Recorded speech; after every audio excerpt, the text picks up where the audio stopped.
Sud Radio, les clés d'une vie, Jacques Pessis. Les clés d'une vie, celle de mon invité. On n'a pas tous les jours 20 ans, dit la chanson. Vous les retrouvez aujourd'hui en racontant dans un livre le temps où le romancier que vous êtes devenu commençait à peine à avoir voix au chapitre. Bonjour Didier Van Cauwelaert. Bonjour Jacques. Alors on vous retrouve aujourd'hui en cette rentrée pour un nouveau livre, L'impasse des rêves, un roman inspiré de la réalité. On va en parler tout au long de l'émission parce qu'il y a des détails sur votre vie qui sont vrais, je crois, dedans, dans ce roman. Et on va les évoquer à travers des dates clés. Vous aviez été un des premiers invités des Clés d'une vie et vous êtes là encore aujourd'hui pour ce nouveau livre. Alors, première date que j'ai trouvée, c'est très récent, le 29 novembre 2024. Vous retournez à l'école et cette chanson va vous faire penser à cette école.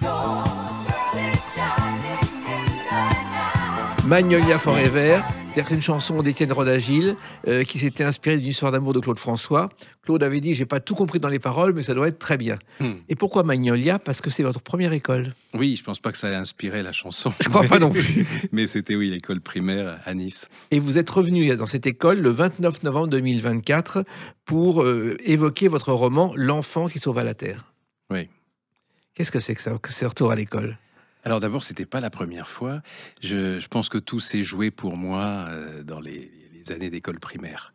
J'ai eu la chance d'avoir des instituteurs incroyables, notamment celui que j'ai retrouvé à la date que vous venez de citer, Charles Hippolyti, que j'avais eu en CE2 et en CE1 et CM1, ouais. Et en fait, qui a été mon premier lecteur, parce que je faisais des rédactions de 20 pages. Le premier qui a dit à mes parents, comme j'étais nul dans tout le reste, il me dit, bon, surtout ne l'embêtez pas avec les maths et tout ça, laissez-le écrire, parce que si vous lui donnez des cours de rattrapage, il va arriver en 6e, ce seront les maths modernes, on lui dira, oubliez tout ce que vous savez. Comme lui, il ne sait rien, il oubliera plus vite.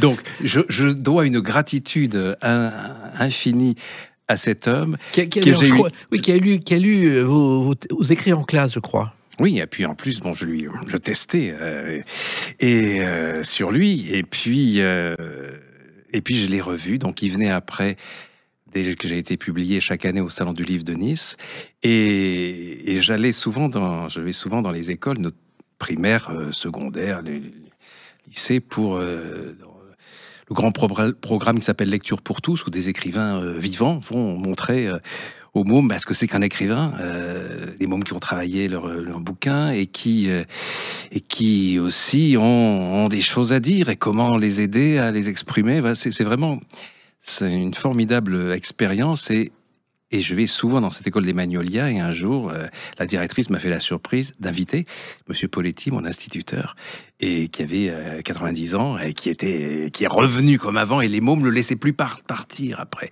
Et là, on a fait pour France 3 et Nice Matin le reportage avec lui, l'année dernière. Et puis, il est mort quelques mois plus tard. Et sa famille me disait, ce retour à l'école a été une joie qui a accompagné toute son agonie. Merveilleuse formule qui m'a retourné le cœur, mais c'est merveilleux de garder. Bon, évidemment, ça faisait une très très grande période de vie, et c'était comme si on n'avait pas changé, quoi. Non seulement je redevenais dans ses yeux le petit gamin qui testait ses fictions sur lui, mais lui, je retrouvais tout, quoi. Il me paraissait juste un peu moins grand qu'à l'époque. Il se trouve aussi que c'est aussi un souvenir très lié à votre enfance, qui fait que vous êtes revenu dans cette école. On ne parlait pas d'écologie, là on en parle, et là vous avez évoqué l'écologie avec les jeunes ce jour-là. Oui, puisque L'enfant qui sauva la Terre, c'était une femme clown qui passe un marché avec un môme en lui disant la médecine peut rien pour toi, elle comprend pas ta maladie orpheline. En revanche, toi, tu as les moyens de soigner la terre à distance, et c'est ça qui rendra ta guérison nécessaire. Donc, elle lui apprenait des tas de techniques pour se brancher sur le monde végétal, animal, tout ça, pour essayer de guérir tout ce que les hommes détruisent de la planète. Et donc, les mômes avaient travaillé là-dessus, et ils ont fait des réponses extraordinaires. Alors, cette école Magnolia a une particularité, Didier Van Cauwelaert. Elle est boulevard Napoléon III, je crois, et c'est une des premières en France à avoir eu un site Facebook dédié aux parents d'élèves. Ah oui, oui. Je savais pas. Parce que Facebook, c'est pas le genre de choses qui vous intéresse vraiment. Oui, puis mais bon, je suis très fier d'eux, néanmoins. Et non, c'est une école qui, en plus, rien n'a changé. C'est en tout cas pas l'essentiel. L'âme, elle est là. Les mômes d'aujourd'hui sont ce qu'ils sont, mais il y a des pépites, il y a une joie, il y a une. Je pense que le décor qui est vraiment très beau. Il y a des grands pins, il y a des oliviers. Il y a une énergie qui baigne toujours le corps enseignant de la même manière et qui évidemment rejaillit sur les gamins. Alors, il se trouve aussi que dans votre livre, vous évoquez vos premiers écrits avec une machine à écrire Underwood qui est devenue électrique, parce que c'est vraiment passer à l'ordinateur, ça a été pour vous une épreuve. Disons que moi j'aime le papier. Bon, d'ailleurs, j'écris toujours à la main avec des stylos d'abord, et puis après, je passe à l'écran. Mais j'ai mes rituels, j'ai mes habitudes. Oui, j'avais des rapports très particuliers avec cette première machine Underwood que j'avais piquée au cabinet d'avocat de mon père. C'est vrai que votre père a eu beaucoup d'importance et je crois qu'il a découvert que vous écriviez des romans à l'âge de 8 ans quand vous êtes renseigné sur la guillotine. Non, c'est un jour, je viens le voir et je dis, papa, en Angleterre, on pend les gens ou on les électrocute ou on les guillotine? Petit pourquoi? Non, comme ça. En fait, j'avais besoin, mon roman se passait en Angleterre, je devais avoir 8 ans, 9 ans, et je voulais, là encore, faire vrai. Donc, pas dire n'importe quoi. Et à l'époque, il n'y avait pas... Il n'y avait pas Internet, évidemment, pour faire ce genre de recherche. Et donc là, il a eu quand même, oui, un fort indice que j'étais en train de raconter des histoires dans mon coin. Voilà, et vous avez continué. Je crois que le Télé 7 jours a publié vos premiers écrits dans le Courrier des lecteurs, Didier Van Covelart. Oui, parce que j'avais entendu dire que j'avais d'abord un nom qui n'était pas simple, et puis que chez les éditeurs, on disait pour être publié, il faut être connu, il faut que le nom. Et je lui dis, je vais faire connaître mon nom. Alors j'écrivais dans les courriers des lecteurs de tous les journaux, et notamment Télé 7 jours, qui m'a publié. Donc voilà, c'était ma première publication. Alors ça, ce sont vos débuts, mais j'ai trouvé aussi une autre chose rare dans votre parcours qu'on va évoquer à travers la date du 24 décembre 1983. A tout de suite sur Sud Radio avec Didier Van Covelart. Sud Radio, les clés d'une vie, Jacques Pessis. Sud Radio, les clés d'une vie, mon invité Didier Van Covelart. Nous parlerons tout à l'heure de ce nouveau roman, L'impasse des rêves, chez Albin Michel, qui vous ramène quelques décennies en arrière. On en revient à votre parcours et à la date du 24 décembre 1983, où une petite histoire passe à la télévision. Écoutez. Qu'est-ce que vous faites dans la vie, en dehors de Noël? Ah, pas que je suis poule, alors. Père, Noël et fils, avec Annie Girardot et Jean-Claude Brialy, signé Didier Van Covelart. Et Johnny Hallyday. Pour mon premier scénario réalisé, j'ai même eu Johnny Hallyday en guest. C'était, un souvenir extraordinaire.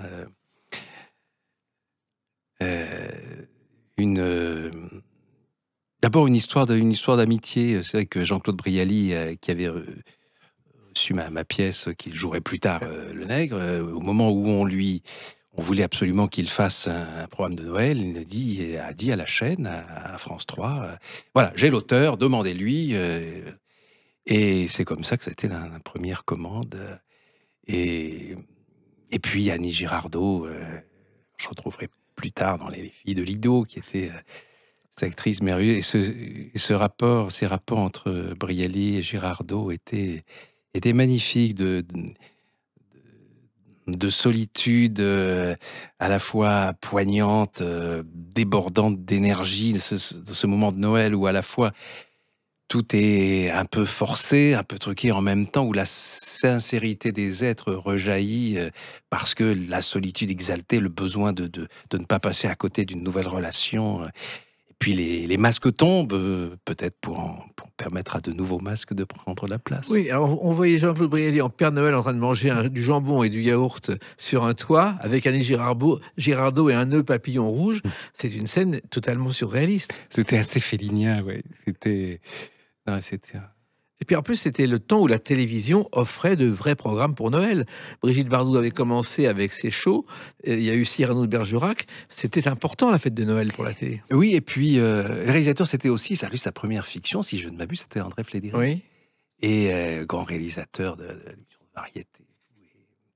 Voilà, c'était une première pour beaucoup. Et alors, j'étais étonné quand je me suis retrouvé au Japon avec Michel Legrand quand notre passe-muraille a créé là-bas. Et dans 3 émissions que je faisais, on m'a parlé de Père Noël et Fils, qui passait en boucle au Japon. Et on n'a pas toujours les nouvelles du devenir de nos œuvres. Vous avez parfois une petite ligne avec 3 francs 6 sous, à l'époque, à la SACD, dans les comptes de répartition. Mais vous ne savez pas tout à coup pourquoi une œuvre qui apparemment n'a rien qui devrait toucher le public japonais, parce que si, c'est quelque chose qui est devenu belle surprise. Alors avant, il y a eu toutes les dramatiques de radio, car je crois que pour survivre dans votre chambrette d'étudiant à Montmartre, et vous le dites dans ce livre, vous avez écrit beaucoup de dramatiques pour la radio, Didier Van Covelart. Il y avait vous avez connu ce grand studio mythique où on enregistrait justement les dramatiques, les feuilletons, et avec tout des... Ce qui m'avait frappé en celui, c'était le coin des bruiteurs, où il y avait absolument tout pour faire du galop de cheval, pour faire la mer. Il y avait des tôles, il y avait des bacs à sable, des pots de yaourt. Et le personnage du bruiteur était extraordinaire. C'était un orchestre à lui tout seul. Beaucoup de ses émissions étaient en direct, d'ailleurs. Et voilà, en forçant les portes à 19 ans, j'avais réussi à placer quelques textes comme ça, France Inter, France Culture. Et ça fonctionnait bien. Et c'est vrai que c'était une époque où la radio était très importante. Les premières dramatiques à la radio, je ne sais pas si vous le savez, elles étaient enregistrées sur les lieux mêmes où s'était déroulé l'événement. Par exemple, une dramatique sur Molière a été enregistrée en 1948 dans le parc du château de Versailles pour qu'on ait le bruit des pas et l'ambiance du château de Versailles. C'est une autre époque. Oui, aussi, je pense, pour ce que font passer les comédiens qui n'ont que leur voix, pour donner à voir la scène. Et la manière dont eux se retrouvent dans des lieux comme ça peut rajouter une corde à leur arc. Ouais. Alors, vous évoquez justement dans l'impasse des rêves cette petite chambre de Montmartre où vous habitiez en faisant des petits boulots parce qu'il fallait vraiment assurer les fins de mois. Même les débuts, oui. Mais j'ai su tout de suite que je pourrais pas faire avoir un vrai métier, comme on dit, et puis écrire. Donc, plutôt que de faire quelque chose de trop prenant, oui, quand j'ai besoin, je préfère aller faire la plonge dans un resto, ou bien l'été donner des cours de planche à voile, plutôt que d'avoir un boulot sérieux qui serait une entrave à ma liberté de créer. Donc, je vivais ça plutôt bien. Et d'ailleurs, c'est des points communs que vous avez aussi avec Jean-Claude Brialy, qui a débuté dans une chambre de bonne à Paris. Et vous avez un autre point commun, c'est que tous les deux, vous avez fait votre métier artistique pendant le service militaire. Lui, il a créé à Baden-Baden un premier court-métrage, Chiffonnard et Bonne Aloi. Et vous avez fait des pièces de théâtre pendant le service militaire. Oui, c'est-à-dire que j'y avais... pendant que j'étais sous les drapeaux, ce que je raconte dans la passe des rêves, il y a eu cette expérience extraordinaire, la création de ma première pièce, L'Astronome, à Catherine Rich et Evelyne Dandry, au Théâtre Montparnasse. Et j'ai eu une générale qui était pleine de colonels. C'est-à-dire que tout à coup, tout le 120e régiment du train avait fait une pub terrible pour, en même temps que le troufion que j'étais, du succès pour sa pièce, et en même temps que ça rejaillisse sur le régiment. Et comme la pièce avait très bien marché, ensuite, l'état-major m'a commandé un spectacle de Noël pour les enfants de gradés, que j'ai écrit et réalisé avec Patrick Bruel, avec qui je faisais mon service militaire. Donc, oui, il y a eu sous les drapeaux ces créations théâtrales qui, en même temps, ont bouleversé le décor. C'est vrai qu'avoir tout à coup les clés de la caserne, parce que la priorité numéro 1 du régiment, c'était la caserne de Fontainebleau, donc il fallait vraiment en mettre plein la vue à toutes les autres casernes et aux autres colonels. Et là, on avait les mains libres et puis carte blanche, et on s'en est pas privé. Bruel et moi, on a fait un peu le souk. Voilà, ça ne m'étonne pas. Alors, cette première pièce, c'était Catherine Rich et Evelyne Dandry qui la jouaient. Evelyne Dandry, qui est toujours parmi nous, c'est la fille d'André Dassary, et elle a quand même été la fiancée de Johnny Hallyday dans son premier film, D'où viens-tu, Johnny, avant de faire une grande carrière de comédienne. Ouais. Et puis, alors, le théâtre, je crois que ça a commencé aussi très tôt avec Jean-Paul Sartre et Huis clos, Didier Van Covelart. Voilà, j'avais 17 ans, j'avais une troupe de théâtre au lycée, et quand j'écrivais pas les pièces, je montais les pièces des autres, et alors de préférence des pièces avec très peu de décors, très peu de personnages, puisqu'on n'avait pas beaucoup de moyens. Et un jour, je tombe sur Huis clos de Sartre. Génial. Décor unique, 4 acteurs. je prends l'un des rôles pour moi, je distribue les autres et on monte ça. Et puis à l'époque, le théâtre de Nice, théâtre national Nice, dirigé par Jean-Pierre Bisson, faisait des auditions de troupes amateurs le jour de relâche. Et on se dit, pourquoi pas, tentons le coup. Et on passe la pièce devant Bisson et quelques autres. Et on entend des rires quand on entend. Et au bout de 20 minutes, il se lève et dit, bon, c'est super, vous avez le théâtre dans un mois. Et on se retrouve à devoir remonter la pièce avec qu'on avait créé sur un mouchoir de poche, quoi, dans une toute petite salle à l'internat du lycée d'Estienne-d'Orve, sur cet immense plateau. Et donc là, l'exaltation extraordinaire qu'on imagine, et puis un jour arrive le coup près, l'interdiction de la Société des auteurs, de la SACD, parce qu'ils avaient vu dans le journal la publicité de la pièce, et je ne savais pas qu'il fallait demander les droits. Donc interdiction de jouer huis clos. Et là, mon père me dit, bon, l'instinct d'avocat, écoute, il y a une seule personne qui peut l'autoriser, c'est l'auteur, écrit à Jean-Paul Sartre. Alors j'envoie une lettre, Monsieur Jean-Paul Sartre, édition Gallimard, vraiment la bouteille à la mer. Et je reçois 8 jours après, télégramme, autorisation à jouer huis clos, signé Jean-Paul Sartre. J'appelle aussitôt la SACD et je tombe sur le gars qui m'avait envoyé au plot disant que jamais j'aurais les droits. Je lui dis, pardon, mais oui, je suis au courant, me dit-il avec une intense froideur. Et genre, vraiment, de quoi les auteurs se mêlent-ils? Et donc, grâce à huis clos, grâce à Sartre, on peut monter la pièce. Et je reçois, après les représentations, une lettre de Jean-Paul Sartre. Donc, une lettre dictée, signée par lui, mais il était quasiment aveugle déjà à l'époque, où il me dit ces mots qui ont, évidemment, donné des ailes à mes 17 ans. Il me dit, monsieur, des amis ont vu votre huis clos et ils m'ont dit que la salle riait. Lorsque j'ai écrit cette pièce, j'étais persuadé d'avoir fait une comédie. Tout le monde m'a persuadé du contraire. Merci, 35 ans après, de m'avoir redonné raison. C'est incroyable. Ça, c'est la première, une des plus belles lettres que j'ai reçues dans ma vie. Et là, vous êtes immunisé contre tous les retours de bâton de la réalité lorsque vos rêves prennent l'eau ou lorsqu'ils mettent du temps à être réalisés. Et voilà, ma gratitude pour Sartre fait que j'essaie, moi-même, quand je me retrouve aujourd'hui dans cette position-là, d'être sollicité par je trouve tout ça de répondre un peu comme il l'a fait, mais je ne réussirai jamais l'effet Sartre dans cette situation-là. Donc voilà, ça fait vraiment partie des belles surprises de ma vie. Et un autre souvenir qu'on va évoquer, il date du 22 juin 1990. A tout de suite sur Sud Radio avec Didier Van Kevelart. Sud Radio, les clés d'une vie, Jacques Pessis. Sud Radio, les clés d'une vie, mon invité Didier Van Kevelart pour ce roman L'impasse des rêves chez Albin Michel, où vous revenez à quelques années en arrière, on va en parler tout à l'heure. Et là, on a une date que j'ai trouvée, d'ailleurs, qui est évoquée dans votre roman, le 22 juin 1990, la dernière de cette émission.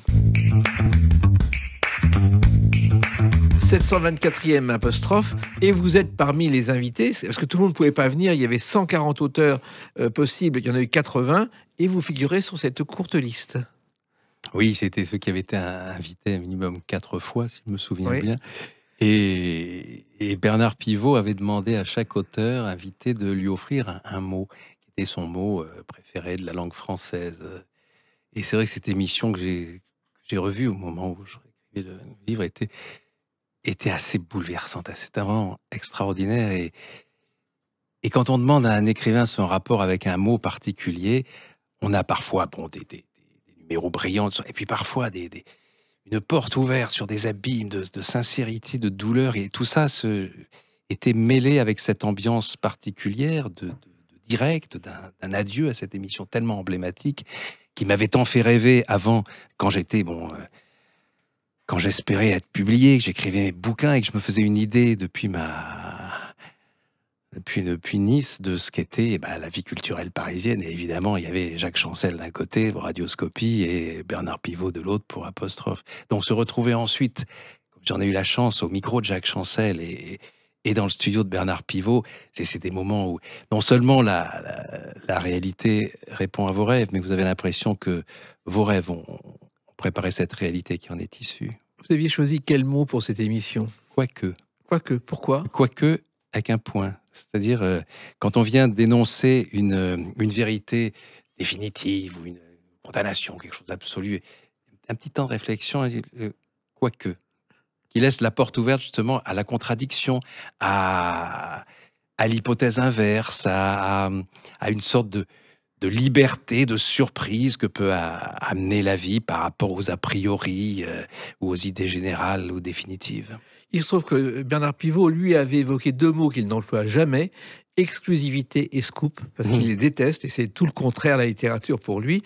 Et c'est vrai il a inventé un style, une forme d'interview à la télévision qui était une forme de consécration. Pour vous, passer à apostrophe, je crois, pour la première fois 3 ans après votre premier livre, Didier Van Keuvelart, c'était une consécration. Oui, c'était pour le d'amour. Deuxième livre. Et Bernard Pivot a commencé en présentant ses excuses parce qu'il m'avait pas invité pour le premier qu'il avait lu un peu plus tard. Non, ce qui était formidable avec Pivot, c'était la familiarité de son ton qui fait que les gens s'identifiaient à lui dans leur rapport avec les écrivains. C'est-à-dire qu'il n'y avait pas de révérence ou on parlait pas entre soi. Il y avait vraiment quelque chose de très populaire dans le bon sens du terme, dans son approche des écrivains. Quand tout à coup on disait oui, mon personnage, et il s'arrêtait. Attends, non, dites je, enfin c'est vous, on sent bien que c'est vous, là, dites pas le contraire. Mais non, donc il avait ce côté d'aller là où ça fait mal, où ça fait du bien, où on a besoin d'appuyer. Et c'est vrai qu'il permettait à des grands timides, à des grands introvertis, ou à de grands maladroits à l'oral, car un écrivain n'est pas par essence quelqu'un qui est forcément doué pour bien passer à la télé, quoi. Et Pivot les aidait quand même énormément. Et la première émission de télévision consacrée à la littérature, c'était Lecture pour tous. Oui. Et Pierre Desgroupes et Pierre Dumas ont un jour un problème parce que Jules Romain, qui est venu, il pensait que Lecture pour tous, il fallait lire ses livres. Il était venu avec une pile de livres à lire à l'antenne. Ça n'a pas été simple à lui faire comprendre que c'était pas ça. Mais en revanche, Bernard Pivot, lui, ce jour-là, pour Poisson d'amour, a lu un extrait de votre livre, Didier Van Keuvelart, ce qui n'est pas si fréquent. Oui. Je ne me rappelle plus lequel. Mais là aussi, quand on a écrit un livre et qu'on est lu par Bernard Pivot, c'est un moment d'émotion. Oui, surtout vous regardiez votre exemplaire de votre bouquin, hérissé de post-it, de fiches. Il travaillait de manière comme ça, Pivot. Et c'était très impressionnant. Il ouvrait un endroit, comme si c'était par hasard, il a tiré le truc et il vous lançait et ça tombait pile. Ouais, c'était... Et il évoque aussi votre style, et c'est vrai que ce style que vous avez trouvé, Didier Van Keuvelart, ça a mis des années de travail, de feuilles remplies, de ratures, de tas de choses. Rien n'est plus difficile que la fluidité, la simplicité. Il faut beaucoup travailler, beaucoup dégraisser, beaucoup fluidifier pour arriver à dire les choses les plus complexes de la manière la plus simple possible, la plus claire. Le style, c'est pas de la chantilly qu'on rajoute après coup sur un plat. C'est la manière même, non seulement d'accommoder le plat, mais déjà d'aller choisir les ingrédients dans telle ou telle boîte à outils stylistique et de faire son marché avec les mots, de les assembler, de leur faire rendre leur saveur propre sans les noyer sous la sauce. Oui. Tout ce travail d'artisanat qui va de pair, pour moi, depuis toujours, avec l'inspiration, avec l'imagination. Oui, mais l'un de vos secrets d'écriture, c'est la recherche permanente du mot juste. Oui, c'est-à-dire celui qui va me créer moi-même une émotion. C'est-à-dire lorsque je me relis, et je me relis à haute voix, comme Flaubert faisait son gueuloir, pour avoir le retour son sur les phrases, voir le tempo, les accélérations, les bémols, les temps suspendus, voir si ça fonctionne, voir aussi si l'image jaillit des sonorités. Parce que j'aime pas les descriptions gratuites, j'aime donner à voir, et souvent en décrivant le moins possible, mais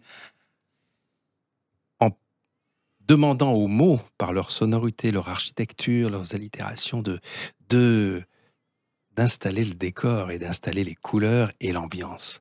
Donc ça demande évidemment une justesse, mais comme un musicien travaille avec des accords différents, mais toujours en cherchant la justesse. Mais c'est pas si fréquent. Lorsque Jean-Louis Curtis, à l'Académie française, célèbre en 94 le 300e anniversaire du dictionnaire, il dit que la langue française est menacée parce qu'on ne trouve plus le mot juste, et il emploie ce mot. C'est vrai que la langue française, faut faire attention. Vous la défendez aussi à votre façon. Oui, parce que je lui dois tant d'émotions, tant de plaisir, tant de partage. Mais même mes histoires d'amour, y compris les premières, celles que je relate dans L'Impasse des rêves, sont totalement liées à la langue française, à son maniement, à ce qu'elle révèle d'un inconnu que vous lisez, de vous ou pas d'ailleurs, ce qui va être révélé à votre insu à travers vos choix stylistiques. Et puis le bonheur d'écriture, cette expression qui est tellement juste, mais qui n'arrive pas, ça vous tombe pas, évidemment, tout cuit, et heureusement. Parfois, il faut des heures, des jours de combat sur une phrase pour arriver à ce qu'enfin elle sonne comme elle doit sonner. Oui, Juste, vrai, beau, quoi. et en même temps, ça demande beaucoup de travail et ça demande d'éviter ce qu'on appelle la pollution sonore. Mhm. Ça, vous ne supportez pas. Oui, c'est de la distraction, ça. Et vous parlez au silence à votre façon. Et quand on voit votre bibliographie à la fin de chacun de vos romans, on remarque qu'il y a des cycles, ce qui n'est pas si fréquent. Vous avez découpé à peu près les 50 livres que vous avez publiés en cycles. En fait, c'est un critique qui a classé le problème, mais il y en a eu deux d'ailleurs qui ont eu à peu près la même idée au même moment. Et c'était critique belge et puis et un critique français qui, tout à coup, on dit il y a à la fois les raisons d'amour, livrant d'amour avec ce qui est vraiment, comme on dit, raison d'État, c'est la raison d'amour qui peut vous faire n'importe quoi ou une chose absolument géniale, d'exaltation de soi ou de sacrifice total. Il y a les seconds départs, qui est aussi quelque chose qui est au cœur de beaucoup de mes livres, et puis les regards invisibles, c'est-à-dire la manière dont nous pouvons regarder l'invisible ou dont l'invisible nous regarde, dans tous les signes qui nous arrivent, tout ce qui peut se passer dans la conscience d'un animal ou d'un arbre qui n'ont pas, évidemment, la chance ou la malédiction d'avoir un vocabulaire qui leur permet de s'exprimer, mais qui en même temps limite parfois leur champ d'expression.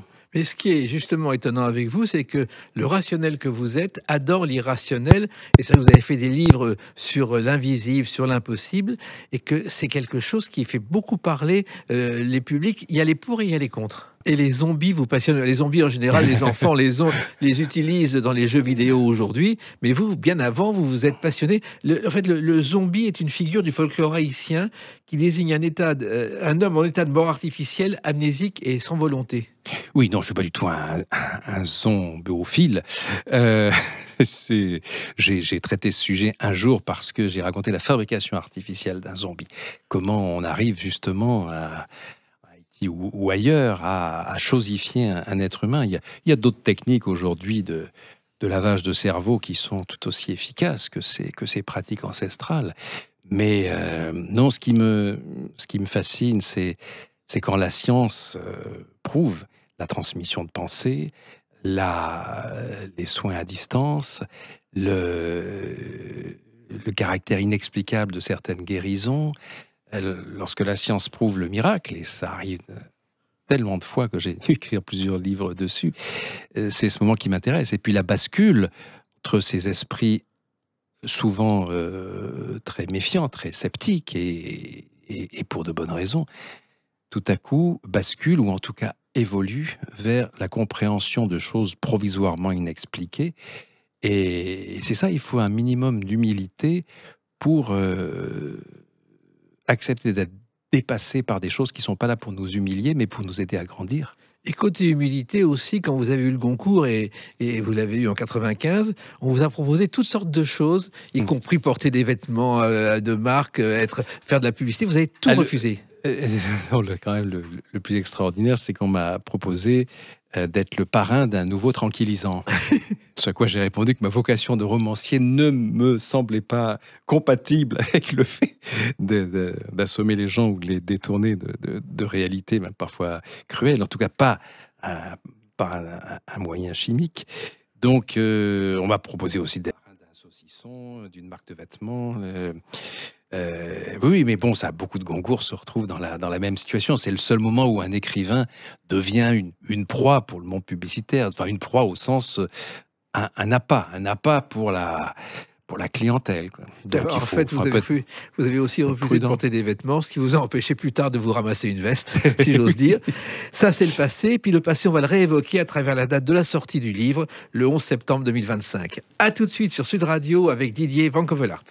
Sud Radio, les clés d'une vie, Jacques Pessis. Sud Radio, les clés d'une vie, mon invité Didier Van Covelart. On a évoqué votre passé et on y revient curieusement à partir de la date du 11 septembre 2025, celle de la sortie de ce nouveau roman, L'Impasse des rêves, où vous évoquez une histoire authentique qui remonte avant la parution de le premier livre, 20 ans à des poussières. En fait, c'est une histoire, au départ, de manuscrits envoyés par hasard à un auteur et pas à l'autre. Par erreur. Et par erreur. Par pardon. erreur. C'est vrai, ça? Oui, le point de départ, c'est ça. C'est une époque où je bombarde tous les éditeurs avec mes manuscrits, et puis ils reviennent souvent avec le même genre de lettre type. Nous avons lu avec intérêt, malheureusement, votre texte n'entre pas dans notre ligne éditoriale. C'était vraiment la formule qui revenait très Mais souvent. à chaque fois, on n'est pas découragé à la fin? Non, mais j'étais toujours sur un nouveau livre, Ouais. donc voilà, je me disais, bon, ça, celui-là marche pas, mais le prochain. Et là, je reçois une enveloppe habituelle de retour, sauf que la lettre type habituelle commence par « Chère Madame ». Et elle est adressée, et elle accompagne le manuscrit retourné, Anaïs Forge, et le roman s'appelle « Je te tuerai dimanche prochain ». Alors je me dis, bon, erreur d'enveloppe. En toute logique, si je reçois le manuscrit refusé donc, de cette femme, elle a dû recevoir le mien. Et je me mets à lire, et dès les premières pages, je tombe amoureux. Je tombe amoureux de qui? De l'héroïne, de la romancière, de l'alchimie entre les deux, de la manière dont, à une époque où évidemment les deux passions de ma vie, la création littéraire et la recherche de l'âme sœur, se soldent par des échecs. Là, tout à coup, ok, c'est encore un manuscrit refusé, mais là, je me dis, c'est ma jumelle, quoi. Et ça, c'est moi. authentique, ça vous est Oui. arrivé? Et oui, le problème, c'est qu'il y a une adresse, mais il n'y a pas de téléphone. Moi, sur mon manuscrit, il y avait mon téléphone. Et c'est l'époque où on est en 1981, il y a les répondeurs téléphoniques. Et un jour, il y a un message, mais il n'y a pas le numéro dessus, et puis des messages raccrochés. Et là, je me dis, c'est elle qui appelle, à une époque où très peu de gens me téléphonaient. Je me dis, si elle a lu mon manuscrit, si elle a, je sais pas, peut-être éprouvé les mêmes choses que moi, elle n'ose pas appeler, je vais pas, moi, renvoyer son roman par la poste. Et je décide d'aller sur place, je prends ma vieille coccinelle et je me rends dans cette petite ville de Haute-Savoie. Et là, d'abord, l'adresse marquée n'est pas la sienne, c'est l'adresse où était adressé le courrier, mais on m'indique la vraie maison et j'arrive dans le lieu, le décor du roman. Et elle ouvre la porte et j'ai l'impression que c'est l'héroïne de son livre qui m'ouvre la porte, quoi. Et en plus, je reconnais chaque élément du décor. Et pire que ça, il y a une voix d'homme qui retentit, et c'est son mari, et il y a des enfants à l'étage, et c'est ses jumelles. Ça aussi est autobiographique. Et donc, je me retrouvais là, vu la suite du roman, tout ce qui est tous les secrets, les mystères, la violence sous-jacente, derrière une façade absolument idyllique, et moi qui arrive là-dedans avec tout ce que je sais de ce que j'ai cru être une pure invention, du fantasme de romancière. Et là, je me rends compte, moi, avec tout ce sous-texte, et pire, et toutes ces scènes préécrites, dans ses rapports avec son mari et tout, voilà, il se passe ce moment absolument incroyable, et en plus, parce qu'elle a éprouvé pour moi à travers mon manuscrit, ressemble assez à ce que j'ai éprouvé, mais il y a cette vie réelle dont elle parle et qu'elle décortique et dont je suis à la fois je suis le seul dépositaire du grand secret qui baigne ce livre, c'est-à-dire un projet de meurtre. Est-ce que c'est un exorcisme littéraire ou est-ce que c'est quelque chose qui risque d'arriver? Alors, on ne va pas en dire plus. Les personnes qui ont déjà lu le livre me disent surtout n'en parle pas, ne dis rien dessus. Donc, justement, le point de départ, c'est justement une histoire authentique et après, vous avez imaginé ce qui s'est passé ou est-ce qu'il y a des rapports? Mais justement, une chose que me disent ceux qui l'ont lu, comme vous, je pense d'ailleurs, vous auriez tendance à me le dire pour épargner les autres lecteurs et épargner leur suspense et leur plaisir et leurs émotions. Ne me dites pas ce qui est vrai et ce qui est inventé. C'est à chacun de choisir. Et c'est vrai que c'est un livre où j'expose énormément et où j'expose énormément avec leur consentement. C'est-à-dire des personnes qui ont, selon la formule consacrée, existant ou ayant existé. Et puis après, il y a tout le travail du romancier. La vérité du romancier n'a rien à voir avec l'exactitude des faits. Il faut parfois tordre le cou au faux semblant de la réalité pour que la fiction devienne révélatrice, elle qui s'est construite à partir d'instincts, de contre-pieds, de non-dits qui ont amené à des déductions derrière une façade illusoire, tronquée. Donc voilà, il y a tout ça dans ce roman, et puis qui pose une question qui, je pense, concerne tout le monde. Est-ce que la culpabilité est le terreau d'un grand amour, d'une grande passion, ou est-ce qu'elle en est le frein, ou est-ce qu'elle en est l'obstacle?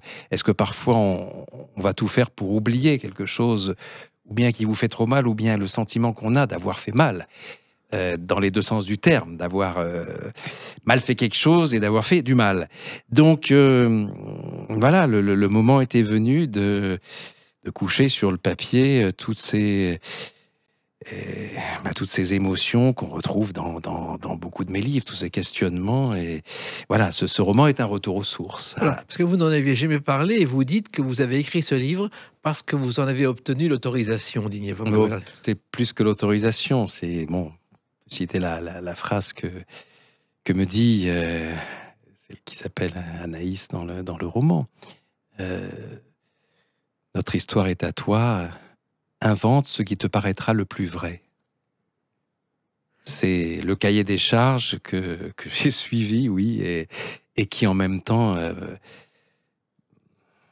traduit ma sincérité, mon envie d'aller plus loin que les événements réels ou les prolongements que je leur ai donnés. Et voilà. Cette histoire donc est très importante dans votre carrière de romancier. C'est presque la source de Didier von Covelaert. C'est ce point de rencontre entre mes deux passions, la passion de l'écriture et puis la passion amoureuse qui vous lie à une âme sœur. Donc ce moment charnière, ce moment bascule où tout ce que j'ai travaillé dans la solitude, tout ce que j'ai espéré dans les liens amoureux que je voulais créer, tout ça, la vie me l'apporte. Mais la vie me l'apporte parce que je l'ai préécrit. Et pour elle, c'est la même chose, sauf qu'elle, sur son roman, et là je vais m'arrêter d'en parler parce que là, ce qu'elle met dans son roman va tellement influencer la réalité ou des personnes de la réalité que, à cause de mon intrusion dans sa vie réelle, porteur de toutes des informations contenues dans son roman, évidemment, ça va créer un séisme, des problèmes, des drames, des grands bonheurs et une renaissance. Car faut pas toute en dire cette partie de destruction va aller de pair avec une reconstruction. Vous ne pensiez pas un jour publier ce roman? Vous ne pensiez pas l'écrire, Didier von Covelaert? J'en ai écrit l'essence dans certains autres de mes livres, dans ce rapport entre cette femme qui donne les clés de sa réalité sous couvert d'une fiction, entre ces deux hommes autour d'elle qui se disputent son son regard, son amour, et puis il y a un troisième qui arrive là au milieu. Voilà, disons que là, je suis en partant de moi au départ et en montrant comment tous mes débuts, parce que ma publication, elle est liée à cette rencontre. Ça a été un porte-bonheur qui après est devenu, peut-être pour elle, un porte-souffrance, mais c'est totalement imbriqué, totalement lié, et voilà. Et dans ce livre, vous évoquez aussi la publication de votre premier roman, des 20 ans et des poussières, qui là aussi a été un moment de bonheur lorsque vous avez reçu un coup de fil de l'éditeur Jean-Marc Roberts.